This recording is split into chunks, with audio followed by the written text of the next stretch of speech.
listening to the Caffeinated Thoughts Podcast. Hi, this is Shane Vander Hart. Welcome back to another episode. Today, it's Good Friday. Happy Friday. Hope you have a great weekend. We have an abbreviated podcast episode for you today.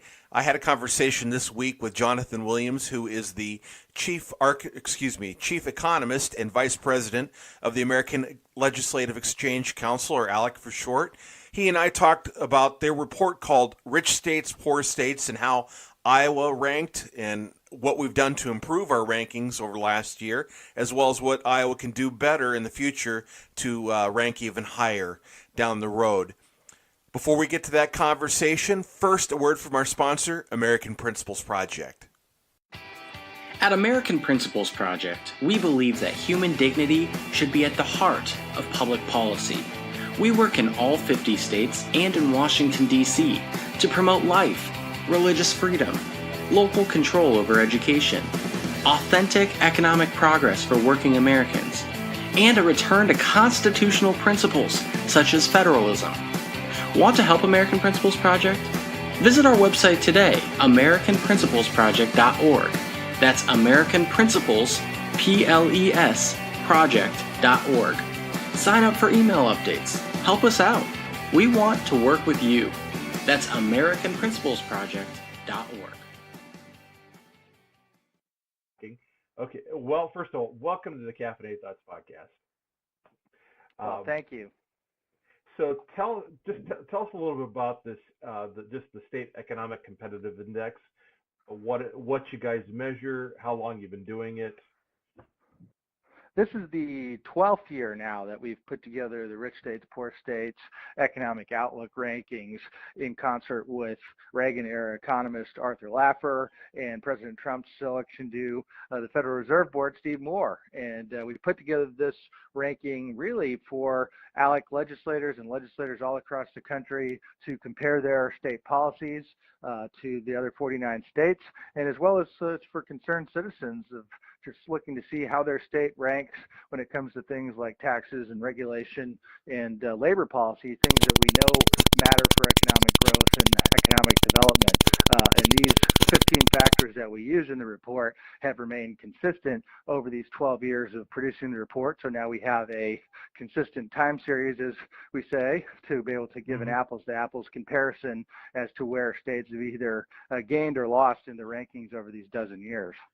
Great. So I looking at this year's report, I see that Iowa was 29th with their economic performance rank, then 25th with their economic outlook rank. What's the difference between the two, and how do you guys come to that? Did you come to that ranking? So, yeah, that's right. You highlight a good point in that there's two distinct rankings in Rich States, Poor States. The economic performance ranking is really a backward-looking measure to see historically how a state has performed over the last decade when it comes to things like GDP growth at the state level or job growth or income growth. Look at migration growth in it as well. And, this is I think, an awfully important measure to say how successful has that state's economy been over the last decade. But even more instructive, I think, for policymakers is the economic outlook rank, which is based on the 15 equally weighted factors I mentioned: taxes, regulation, labor policy, things we know matter for economic growth, and perhaps just as importantly is factors that state legislators in Des Moines and state capitals all across the country directly control, because I think it's safe to say there's almost been a proliferation of these indices of different groups measuring and ranking states to get various results. But I think it's many times they miss the boat because they measure things like weather or somehow define quality of life that state legislators would love to be able to go in and file a bill to change in many cases, but obviously they're unable to. Right. So, I see, first of all, with 25th, being 25th with economic outlook data, that is an increase in ranking. We were 29th. Iowa was 29th last year, as well as, we've been 29th from, since 2016 until this year. We're bumped up to 25th. Does that have a lot to do with the tax reform bill that passed last session? Yeah, so we followed that process quite closely last year. In fact, I was on the ground in Des Moines and working to give our advice and best practices to members of the House and Senate.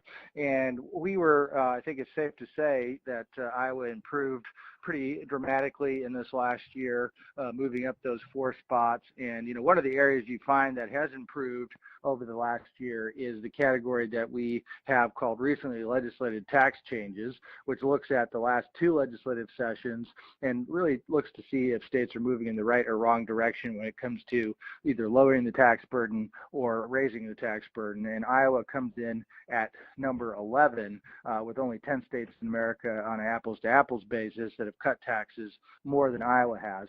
And I think that one other caveat should be added to this, and that is under the legislation passed in last year's legislative session in Des Moines, I think it's important to remember that there were some upfront tax cuts, but then many of those tax cuts as part of the package were really structured in a way that they would happen in future years based on the relative success of the Iowa economy. Yes. Right. That was kind of, I know some of us were looking at the tax reform bill. We were happy that they were looking to do that, but we were, we were looking at a cumulative 8% revenue trigger. I can't remember the exact year off the top of my head, but we're thinking, has that ever happened in our history to see that kind of a revenue growth? So we were hoping that maybe they didn't have that too high, because we'd like to obviously see us get to the point where we have the full tax cuts. Because right now, currently, I'm looking at your record, or the grades here for Iowa. Our top marginal personal income tax rate is 5.37%, which we're ranked 23rd, which I guess middle of the road. But I look down and see the top marginal corporate income tax rate, 11.64%. We're like 46. It's like, wow. Yes, unfortunately, there's still some work to be done there, especially on the business tax side. And obviously, you're somewhat unique in always having historically the federal deductibility of your state taxes, which only a handful of states in America do. So it's a bit of a sticker shock issue that people see that marginal tax rate as being extremely high based on where many of the other states have gone. In fact, North Carolina, one of the best examples of tax reform in recent years, got their corporate rate all the way down to 2.5%, for instance. And so you see that sticker shock in a place like Iowa, and many people, unfortunately, don't stick around long enough in terms of site selectors and economic development people to look under the hood and say, yes, but we have federal deductibility that reduces the effective rate. And unfortunately, that has, I think, been, at least from a symbolic perspective, an inhibitor of businesses looking to come and invest in Iowa, all else being equal. That's true, and I know, again, when we hit that revenue trigger, along with the tax cuts, will come the elimination of the federal deductibility, in order to bring that rate lower. One thing that the legislature's been talking about this year, and I don't know if they're going to actually do it, is property tax reform. And our top property tax burden, I see we're ranked 35th, which that's not a place obviously we want to be. Sales tax burden, again, 30th. So there's a lot of room for growth. I don't know if you've been doing any, if you contacted legislators this year about any of their initiatives, but what are you recommending as far as next steps for Iowa's legislators? Well, I think there's some that would love to see those triggers be taken a look at, and have more income tax cuts, perhaps on even lower growth triggers. That's something that I know was discussed even as they were working on the compromise last time. And you've got some great leaders with, I think, that desire to go forward and making those income tax cuts happen. But you mentioned a really big issue, and that is property tax burden.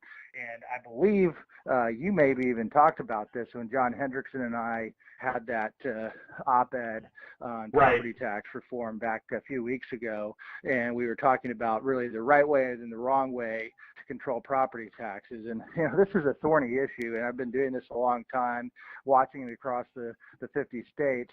And local property taxes are really the culprit for almost every state when it comes to their property tax burden. And in my view, it's very difficult, if not impossible, to control property tax burdens unless we have a discussion about local government spending.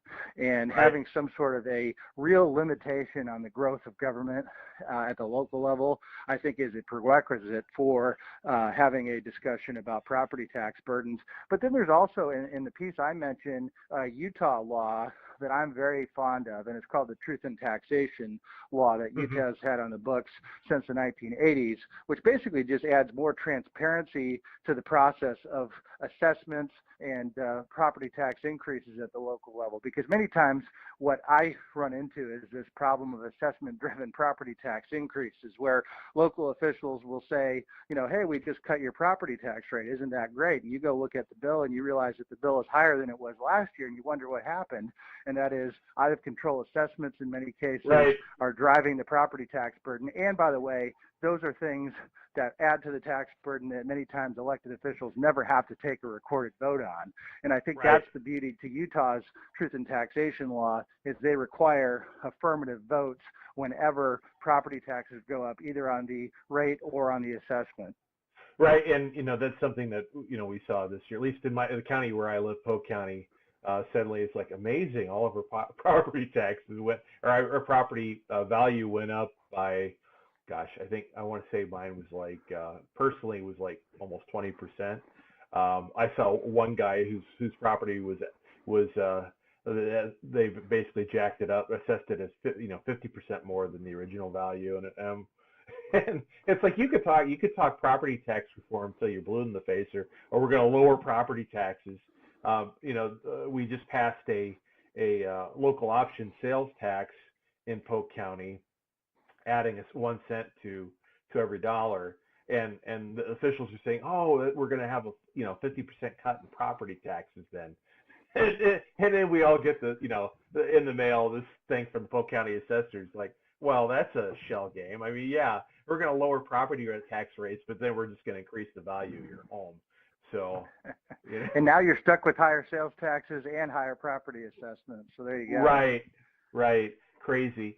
So I look at, we rank pretty high with the State Liability System Survey. What all does that include? Well, that comes from the U.S. Chamber of Commerce, that they put together this survey once every 2 years, looking at the tort climate, judicial impartiality, and overall legal structure of a state. And so that's something that we've used every single edition of Rich States, Poor States, just because it's awfully important that states are not overly litigious, that are chasing away job creators through a bad legal climate.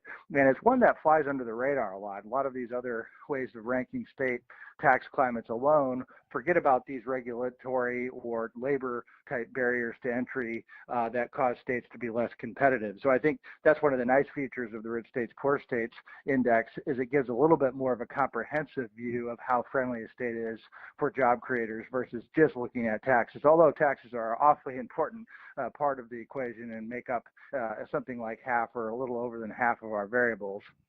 Mm-hmm. So what state this year showed the best improvement compared to last year? Do you know?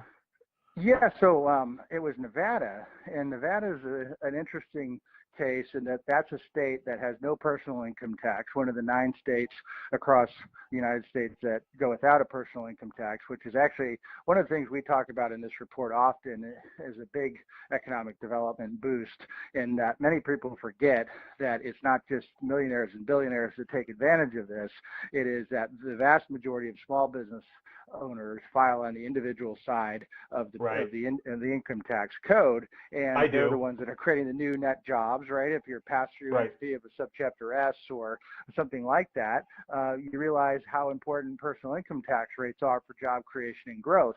And so Nevada's been a competitive state for a long time, but they moved up tremendously. They moved up 9 places this year, up into number 4. So they moved up into the top 5.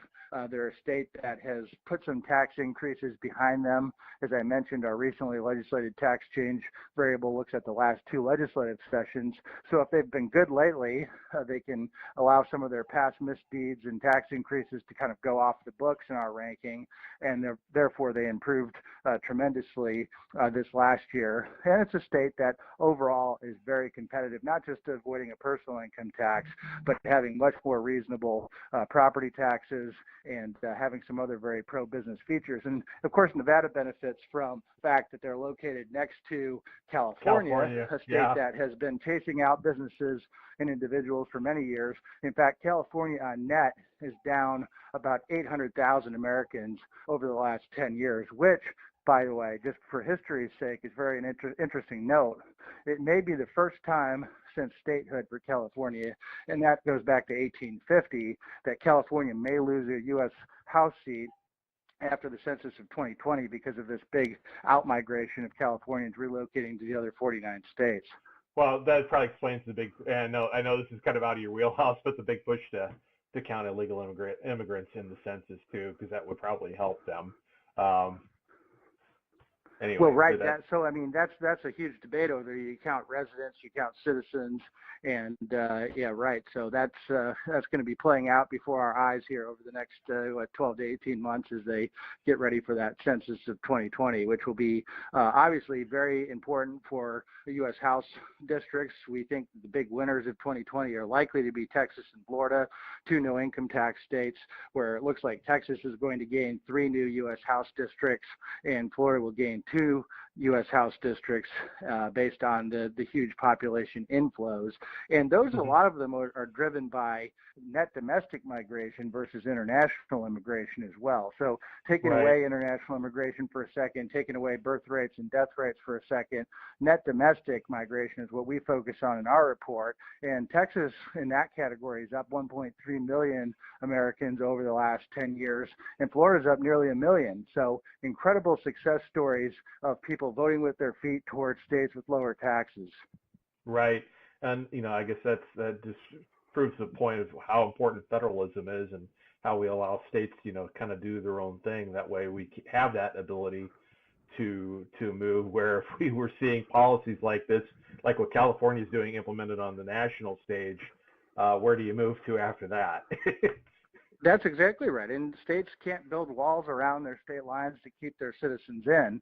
And, your example just to your east in Illinois is a great example of that. In a state that just passed a $15 an hour minimum wage, which is going to be a huge job killer downstate, a state that is looking at adopting a massive income tax increase and a progressive income tax from their current flat tax. So I think all else being equal, with Iowa's move in the right direction, Illinois moving in the wrong direction, I would expect that you'll see potentially some big in-migration of business owners from Illinois.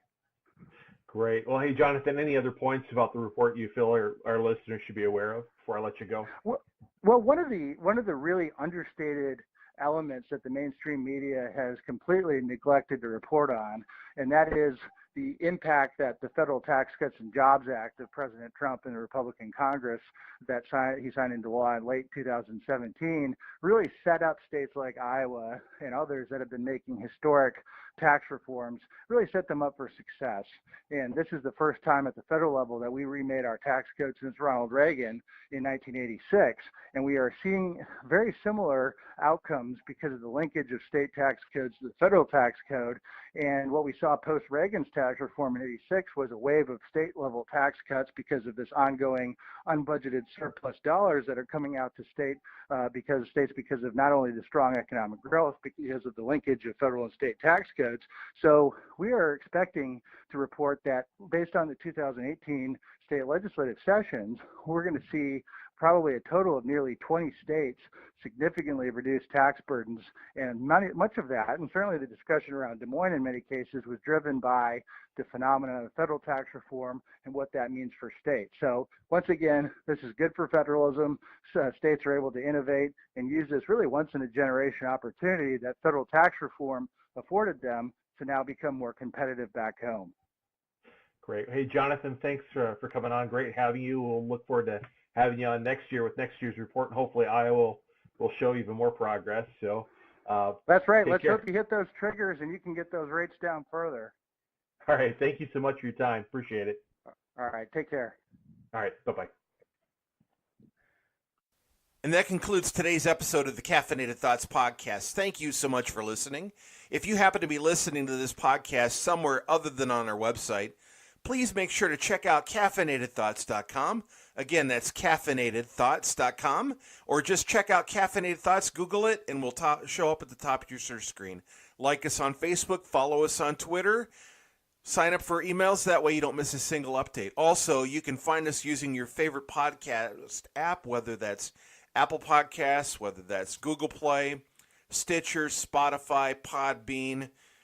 Who am I missing? If I'm missing somebody, please drop me a line, Shane@caffeinatedthoughts.com, and we'll be sure to make that happen. So again, thank you so much for your time. Take care, everybody. Have a great weekend.